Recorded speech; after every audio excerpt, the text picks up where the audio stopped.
It's such an upside down world when Florence Graves, who is, a role model for any investigative reporter, says she has been jealous of you.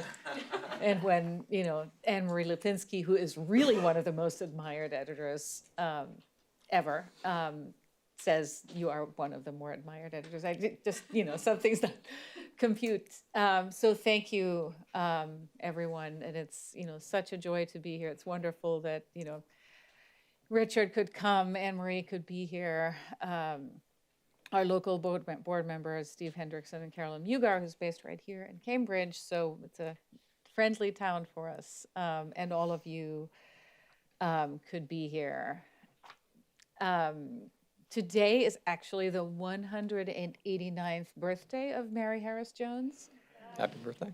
Except it wasn't really her birthday at all. She chose it. She chose May Day because she was a labor organizer. She was an Irish immigrant who became an organizer late in life. And she also chose an earlier year for her birth than when she was actually born. And why would she do that? Because she was stepping into this leadership position in the early part of the 20th century, and there just were not a whole lot of ways for a woman to project leadership and authority. And so she seized the one kind of persona that was available as a grandmother, and she would wear these, even then, kind of antique black dresses, and she exaggerated her age, and she called herself Mother Jones. And it was this, really fascinating kind of street theater performance that she put on in order to be able to project authority. And, she was about the age that we are now when she did this. But it really worked. And, she became a figure that was a household name at the time, and that a U.S. attorney actually called the most dangerous woman in America. So fast forward 100 plus years. Fortunately, by the time we took the helm at Mother Jones, we didn't have to dress in widow's weeds. But we were still doing something that was fairly against the grain. There had not been that many women running news organizations, though at least two are here tonight, Florence and Anne-Marie. But when we took the helm, as Florence mentioned, there was a lot of talk of a leadership vacuum, that we'd be in catfights, that we'd pull each other's hair, that we were job sharing, when that was, God, never true, unless you can share an 18-hour day that each of us had at many of the times. But thanks to our amazing team at Mother Jones and the faith that our board and others put in us, we've really exponentially grown. Our organization has 3 times the budget. It has 10 times as many people in the newsroom, 15 times the audience. We now reach about 8 million people a month, and we're fortunate enough to employ about 100 of the best journalists in the country, journalists and other publishing professionals. And a large part of why we can do that, as was referenced before, is that we've really tried to build on the typical subscriber base that a magazine has and take that to a audience digital base, but where people really feel an investment in us. And that has so far paid off. So that's why we wanted to tell that story, because it really is an arc that we're not seeing enough of in news at the moment. And because I was thinking about James's introduction, and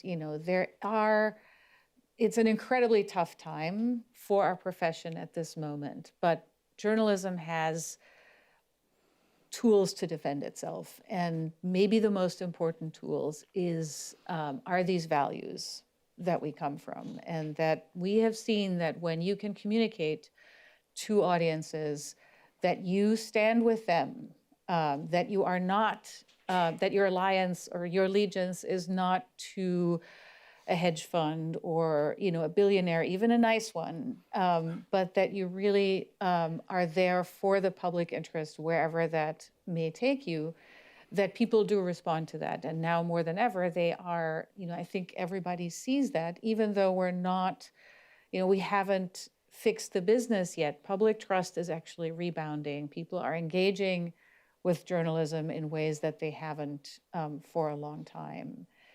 And it shows us a path where the people who can save the journalism that the public needs are the public. As has been mentioned here at least twice tonight, that Izzy once said that every government is run by liars. And I think we all knew that line and liked that line as journalists before, but never before have we really lived through a time where that just feels so profoundly true, disgustingly true, upsettingly true. And that's why his legacy, the legacy of being a gadfly, chasing around the rich and powerful, the corrupt and deceitful, could not be more needed today, and why we need journalists and journalism that is willing to be ahead of the pack and to challenge the conventional wisdom of the pack. And so it's inspiring, so deeply inspiring to be here tonight with all these other winners and finalists doing the same great work in trying circumstances, as we all know. And just thank you so much for this great honor.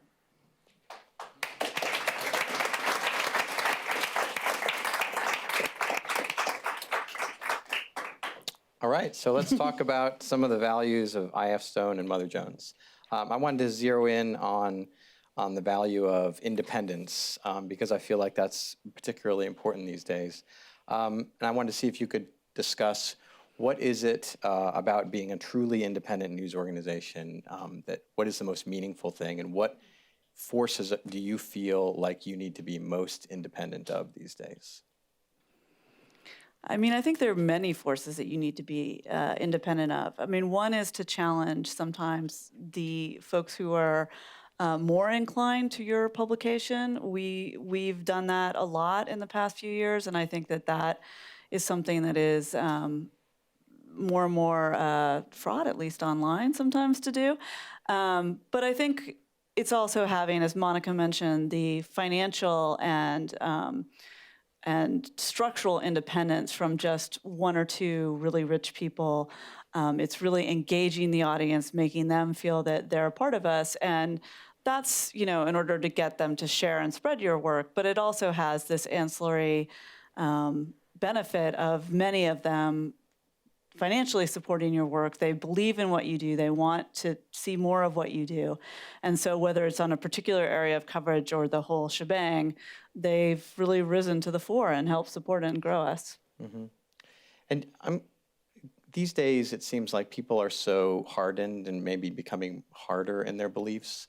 And so I would worry that if you're seeking member support, that you are under pressure to serve their preconceptions and their beliefs. And I'm wondering, have you felt that, and how have you figured out how to deal with that? Because that is such a sort of a crucial issue these days.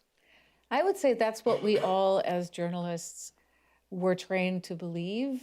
That's why it took so long for newsrooms to orient themselves toward the audience, because we assumed that if you do that, then you'll be catering to the lowest common denominator, and you'll be, you will not making these august decisions about what's really important and what people should hear about. And that's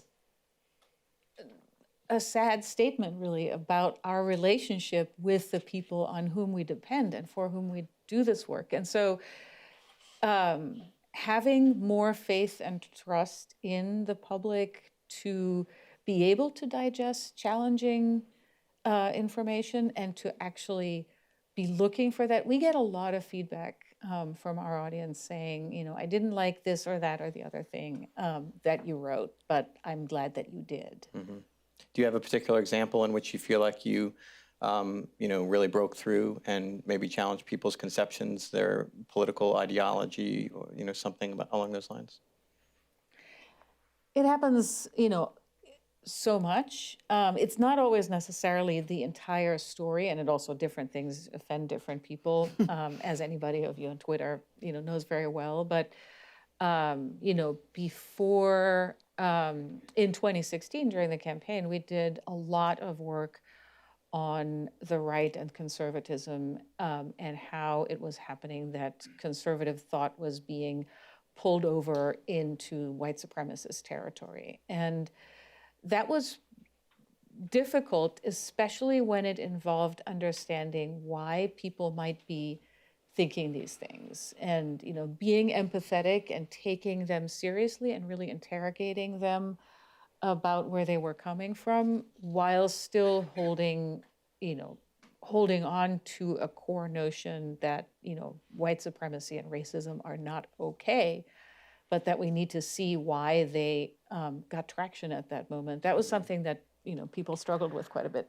I mean, I think that it's true always, but more true recently, that you've got to just sort of plow ahead and try and tell the story as best you understand it, realizing that there are going to be people who legitimately disagree with you or attack what you're doing to sort of signal to their tribe something. And that there's more of that going on now than used to be visible. And I think it can be a really negative force in public discourse, but by sort of steering the ship as best you can and kind of acknowledging these factors, even in your own reporting, does what it can to sort of win over the biggest group of people, because I think at the end of the day, the audience that is most likely to be valuable both fiscally and intellectually is that will seek out places that challenge their beliefs and don't always come down on the same side as they would. Good, all right. I was interested in when I was doing some work for the panel to learn that the IRS opened an investigation into Mother Jones. I guess this is in the late 70s and early 80s. Reagan era. Yeah. Right, okay, so investigation into your nonprofit status. And I was thinking about the different, we value independence, but there's a price for independence, right? If you're truly independent, you're striking at the forces that hold all the power, you sometimes pay that price. And I wanted to see if you could describe some of the ways that you feel like the organization has paid a price for the independent work that you've done and how you've managed that. Mother Jones is actually the only nonprofit news organization that has been gone after by the IRS, and we can all hope that it stays that way. More recently, we faced a lawsuit that went on for 2.5 years. We were sued by a billionaire political donor who didn't like what we wrote about him, and again, we ended up, we prevailed across the board, but to get there took 2.5 years and a huge amount of money, and we turned to our readers to help us get through that, and they came through for us. Yeah, and I think that's very indicative. We've seen other suits or efforts. I mean, Peter Thiel going after Gawker, I think, is another. There have been others where, it's sort of these essentially thin-skinned billionaires who don't like any negative press, even if it's entirely factual, or even if it's, in the case of Peter Thiel, not that negative, really. And I think that it's a really scary time, and one of the things that we felt was important, to stand up in that case was knowing that whether legally, at least in the zeitgeist, it would be a precedent to folks who would kind of try and bully journalists and journalism in that way. So is that the new way? Is that the new way of keeping us quiet? I think it's one of the new ways, yeah. Mm-hmm.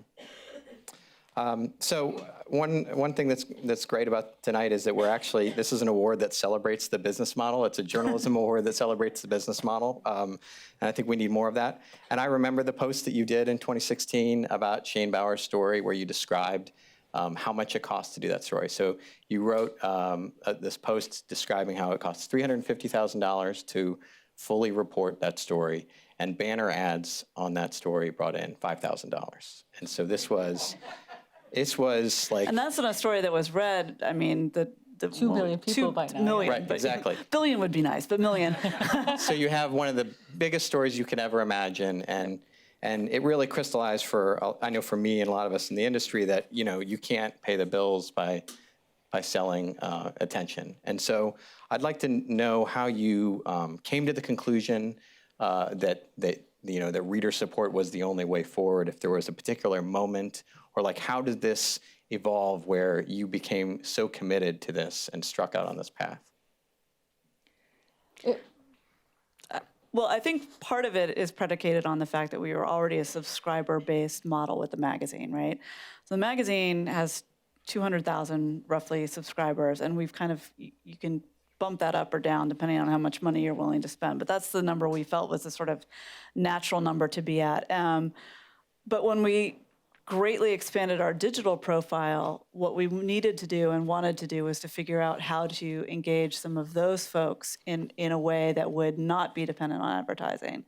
And I think the reason was that, like everybody, we were just seeing it tank, and we were seeing it tank from places that had pivoted to video and invested in, creating essentially their own in-shop advertising agencies. And some of those, for some places, will work.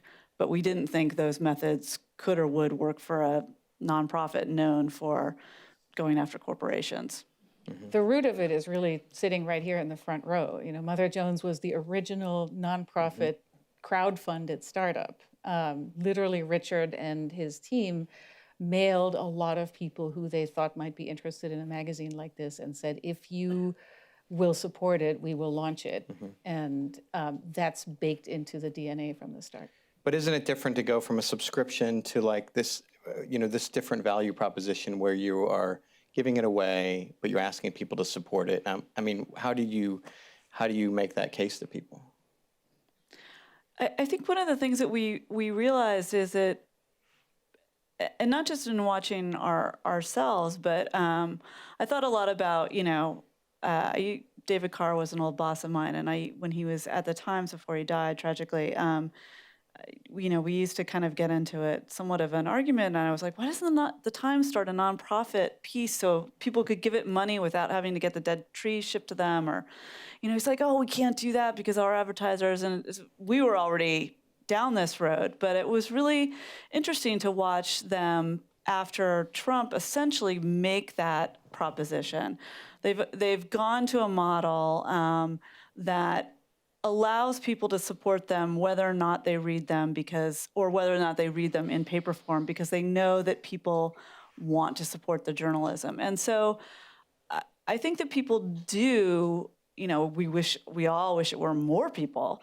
But I think that when we make that clear to readers, they do really respond. They know that journalism is needed now more than ever. And so whether it's their local paper or quote national papers or any kind of media that they care about, many of them, when it put to them that way, will step up.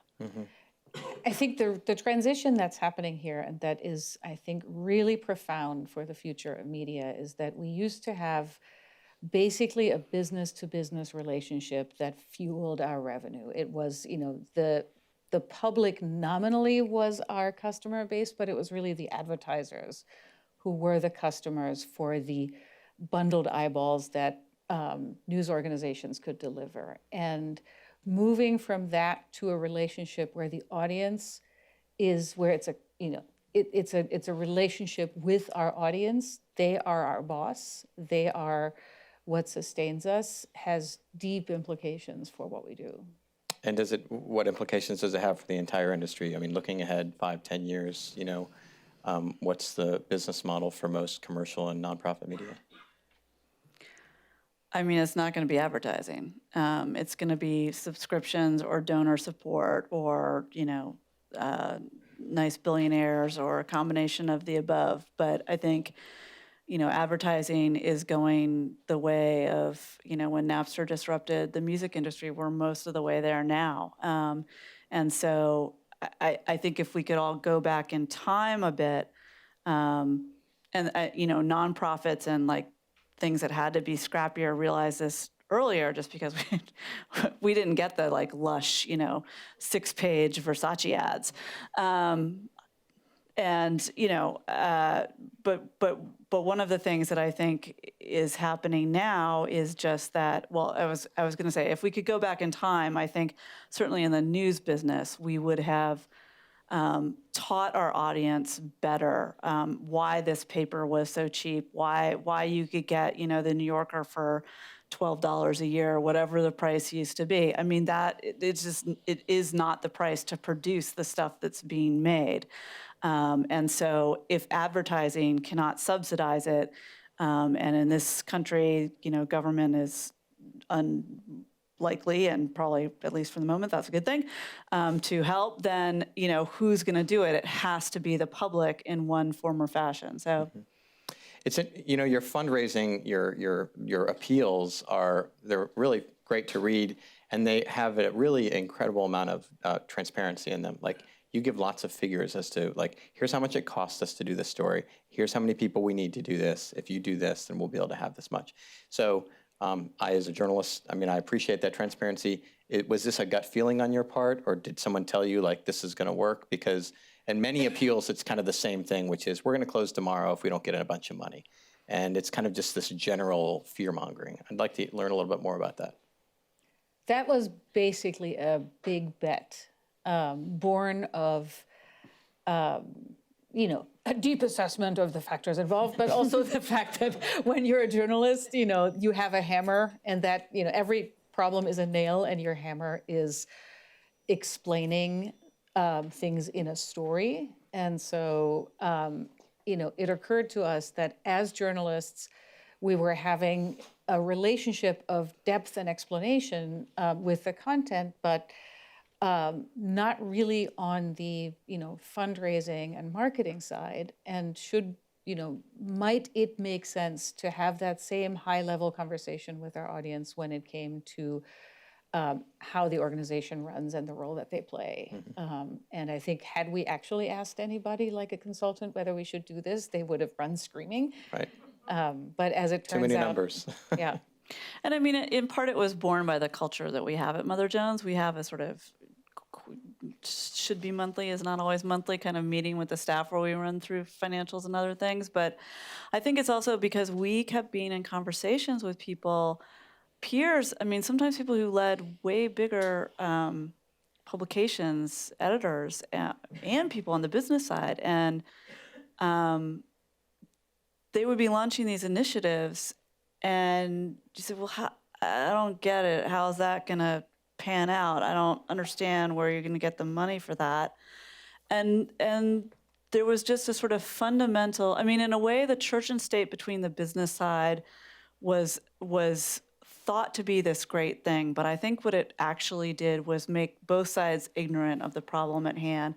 One side held the insight, maybe not good enough at the time, about the audience, and the others really knew the books, but there was not really much communication between them, and that was seen as corrupting somehow. Well, whatever corruption there was there in the ad pages and in some of the other concessions publishers would make, but it wasn't in terms of really figuring out, well, how are we going to pay for what we want to do, and what's most important for us to pay for? So many of the fellows this year, we work in local news. This has been practically a year-long conversation about funding local news, and I have detected it, certainly in the last year, more foundations are becoming more interested in the problem. So what of your approach do you think is directly transferable to local news outlets in order to help them survive and do this work? All of it. I think there really are. Obviously, every community is different, every organization is different, but when you look at what has really worked for Mother Jones is uncompromising journalism that meets a need that the audience has, a diversity of revenue streams. So we have advertising, we have subscriptions, we have reader support in the form of donations with many zeros or none, and anything else that comes around that is ethical that we can turn into revenue, we will do. And so any one of them can be weak at any given time, and that's painful. It's really painful when you look at digital advertising right now, but it's not catastrophic. And the third piece really is turning a transactional relationship into a relationship of, into a true relationship, into a relationship of support, and having a broad base of people who are willing to engage with the work. I think if we really see ourselves as part of a democracy, then we also need to be democratically organized. So if all of it is transferable, are you doing anything directly to actually mentor or sort of spread this around? Do you have any programs where you're trying to sort of foster and spread this among local organizations? That's actually that's a conversation that's just beginning. We both come from local journalism and, seeing what has happened, we both, cut our teeth in alternative weeklies and what has happened to them. And finding a way to share what we've learned with people solving this problem at the local level is a very live conversation. Yeah, I mean, I think, one of the great lessons of the alt weeklies is going back to this issue of the journalism was great and the business model for a while was fabulous. That's why we could write these 15,000 word stories all the time, because you had to spill them into all the back pages with the ads. But, it also was a situation where you had a big audience, but the business model was completely separate from the audience. And it didn't, I think alt weeklies, maybe in an alternate timeline could have made a real serious pivot to providing essentially the content and even the advertisers that they had online, but they didn't because of a whole bunch of complicated reasons. And so we kind of came up in the good times of that business, but have watched, the publications that we love and really struggle. And and sadly, the same is true of a lot of things. Magazines in particular, I think, are being many of them are being hit particularly hard. I mean, ESPN magazine, the print edition, just ceased, forthwith, and that's a magazine that was like completely at the top of its game, repertorially, layout-wise, audience-wise, and yet. I don't want to read into what ESPN is doing too much, but it's something that's seen as, well, we're making all of our money over here, so we can just sort of let this go. Mm-hmm. Okay, so I'll ask one last question, then we'll open up to the audience, and the Q&A is for all of for the winners and finalists. I'm going to read from an announcement that you recently posted about the Mother Jones Corruption Project. It reads, the Russia scandal was never in the main about whether the president would be prosecuted for a crime. It was and is about a bigger issue, a wealthy politician who hoped to profit from pandering to a foreign autocrat, put his own financial interests above those of the country, who abetted a foreign attack and who lied about it to those he swore to serve.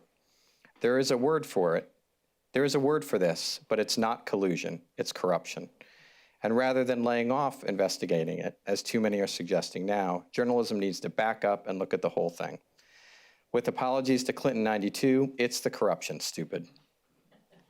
And that's not, quote, corruption in the narrow sense so often used in the media, basically exchanging wads of cash in a dark alley. It's about the bigger picture, a system that is consistently manipulated by those with power, by those with money and power for their own gain. So I was glad to read this passage, and I'd like to, for you to explain this view of corruption and explain why it's different and why is this particularly needed now. Well, I mean, I think, Trump, the person and the politician, is a complicated beast, but I think what he really does represent is just this sort of galling indifference to anything but his own personal gain. And I think we're seeing that too much in politics writ large, like, the way that the tax cut was passed, the way that, various things have passed or not passed, but also in just this sort of indifference to ordinary people. It may be particularly profound in the GOP, but the Democrats have certainly not been immune to that. And, in that sense, it feels like trying to understand this in the way of, is this bill passing or not passing? Is this a policy decision that Paul Ryan is really this great policy genius? No, Paul Ryan was a pretty ordinary thinker who just happened to believe in enriching the richest people on earth. That was his core insight, and that is what he drove after again and again. And I mean, I think that we just don't put it in those terms often enough. Again, this goes, in part, it's sort of like the argument we started a decade ago almost about how climate change is covered. I think because business reporting and political reporting and other areas of reporting in typical newspapers have been historically, this has changed somewhat over the years, so separate. We don't see these interactions between when political gain and corporate or personal wealth gain are, it's not even that they're intertwined, they are the same thing. And so we really want to get into that and untangle it and really reify that for the public. Okay, thank you.